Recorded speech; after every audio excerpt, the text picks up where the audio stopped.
Brexit was only the beginning, and the very existence of the European Union is in jeopardy unless it learns three crucial lessons from the UK's decision to quit the bloc, a French MEP has said. But Nicolas Bay fears the penny will never drop for Eurocrats, whom he believes will simply keep repeating the mistakes of the past.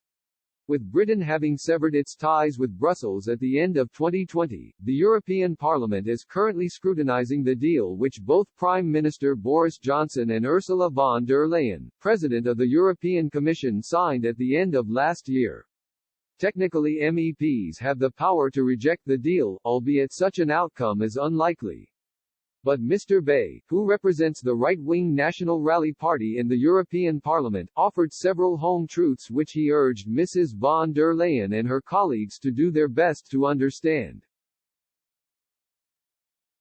He told Express, "The first lesson is that baseless bureaucracy cannot meet the aspirations of one nation, let alone many.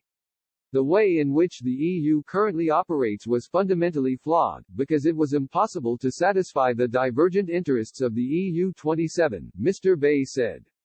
Instead, there was a one-size-fits-all approach which completely failed to take into account the vast differences between member states. Mr. Bay said, there may be cooperation, and the EU could help, but this rush into European federalism can only cause more and more tension.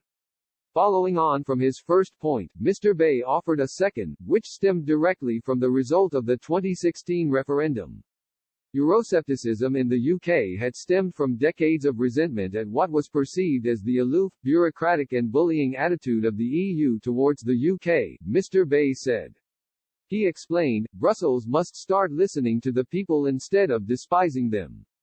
The refusal to accept the choice of the British people is at the origin of the difficulties in the Brexit negotiations.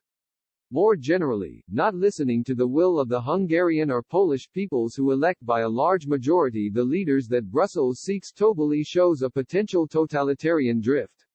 Referring to a vote in France 16 years ago over, he added, let's not even talk about the flouted referendum of 2005 on the European Constitution.